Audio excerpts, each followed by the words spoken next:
but not every buyer is equal value.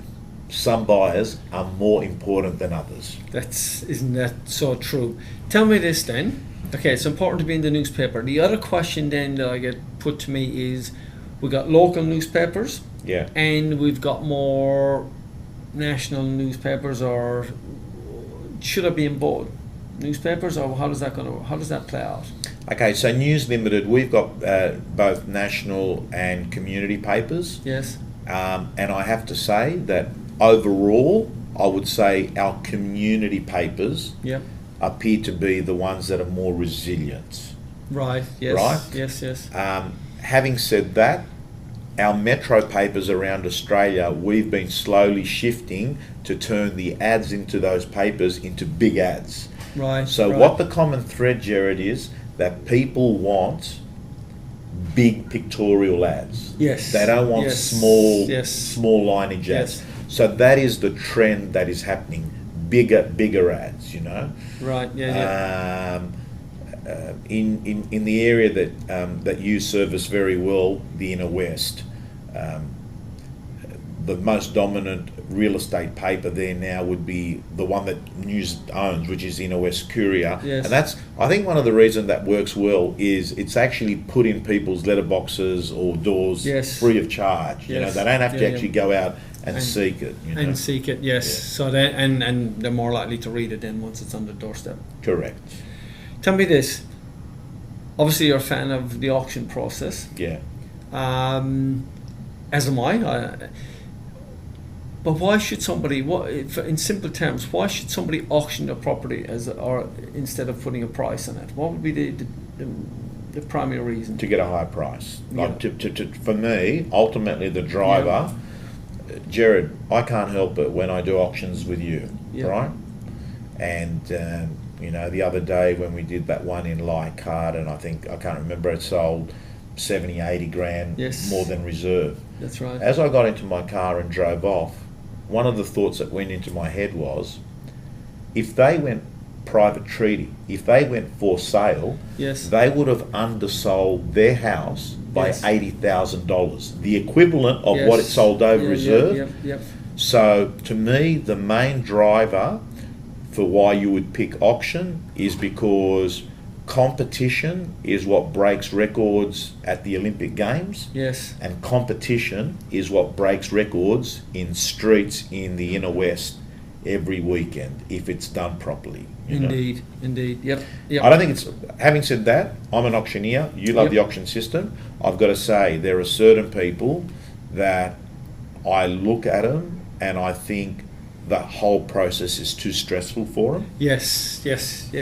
Sure. You know, Sure. and I would, you don't want 4 or 5 weeks, Gerard, of people being to the point where it's causing them insomnia and stress. Yes. And maybe Yeah. for those people, they're not suited to that method.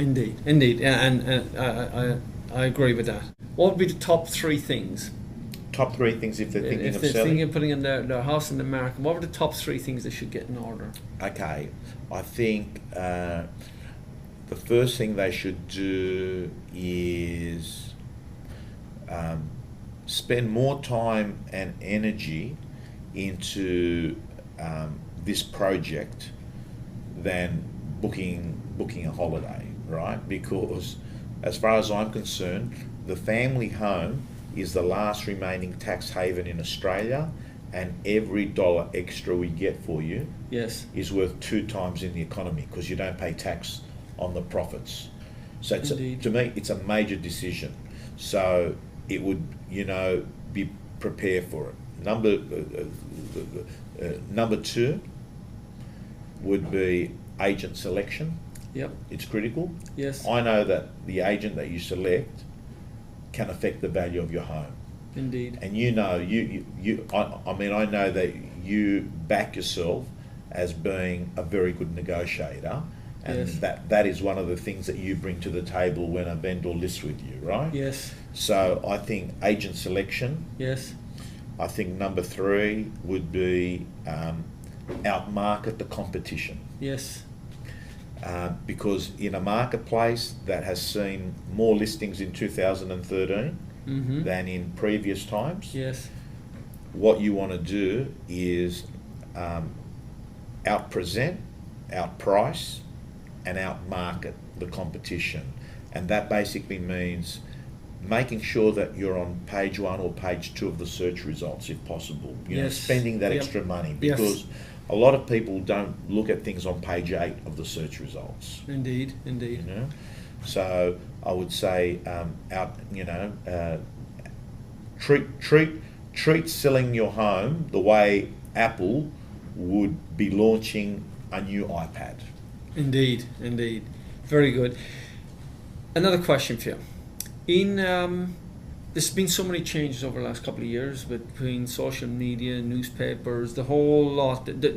On one level, things seems to be changing, but really, has the business of real estate really changed? I mean, I know you call it a contact sport. Yeah. From a seller's point of view, how much has it changed, and what are the things that are the core of real estate that hasn't changed, if that makes sense? What hasn't changed is that buyers want to buy at the cheapest price. Sellers. That's true. Yes. Sellers want to get top dollar. Yes. What hasn't changed is that very rarely will a buyer buy a house without seeing it inside. So sales to me is still a contact sport, you know. That it's what hasn't changed is that people will make a decision about a home emotionally, and justify it rationally. I think, and I was saying it to a buyer the other day. I was at an auction and the buyer was umming and ahhing, and the buyer said to me, "Oh, but Tom, you know, what's 5 or 10, you know," the buyer said to me, with the market going up or going down, and he went on and on and on. And I just looked at him and I said to him, "Are you going to make a decision for your life based on the market or based on your life?" Yes. And I think what hasn't changed is that people buy houses for their life. Yes. And not because, it's a good buy, we don't like the house, but we're still going to buy it because it's cheap. Right. You know? Yes. They buy it. It's for their lifestyle. Yeah. Indeed. Okay. Tell me this. Just towards the end of 2012, we started to notice prices. We're getting some really good results in at the auctions, and then that seemed to continue on into 2013. But the reasons we were putting it down to was lack of stock and low interest rates. But that has changed towards the end of this year. The volume of stock, like last weekend, it was like 993 auctions or something, compared to this time last year, 550 auctions. The clearance rate is still up at 75% compared to the year ago at 58%. What's going on? I think there's just extraordinary confidence in the real estate market. Yes. And when there's confidence, Gerard, what actually happens is that people sell their house and they're more confident and they're buying property. And what actually happens is each ladder is affected. So someone at the lower price range sells their house. Yes. They then become a buyer to the next price range. Yes. That person then becomes, that person that sells to that buyer becomes a buyer to the next price range. Yes. Yes. So I think what we've seen in the latter half of 2013 is just the perfect recipe for a great real estate market. And that is confidence, people upgrading, stock being turned over, and that has resulted in both high volumes and a high clearance rate. 2014, what do you see happening in the first quarter next year, considering where we've been this year? It's going. I think we're not having. I think the buyers and sellers are not having a big holiday. I think that a lot of the times people were saying January's a write-off. We come back after Australia Day. I think that people have an appetite for real estate, that they're going to have their public holidays, they're going to have their break, and I reckon by around the 5th, 10th of January, their agents are going to say the buyer inquiry is back. I think it's going to be a short break because real estate, even as you said, we saw 1,000 auctions in Sydney 2 weeks before Christmas. Yes. There's activity there, and I think that what you're going to see is people aren't taking a month off, real estate's on holidays. Yes. I think people are going to do their basic Christmas, New Year's, Yes. 1 or 2 weeks off, and they're back in it again. Very good. Left field question for you.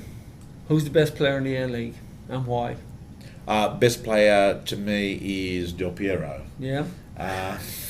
Right, because well, we've both been to soccer games, right? Yes. And we've both seen him do things that other human beings don't seem to be able to do. Yes. He doesn't.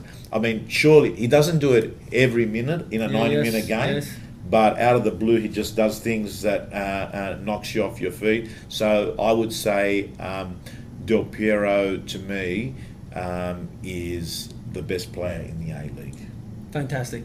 Thank you so much for your time, Tom. Much appreciated. Viewers, thank you for tuning in and have a great Christmas. Happy New Year. I will also put up some details on the website as to some stuff you can download from Tom. Thank you. Bye for now.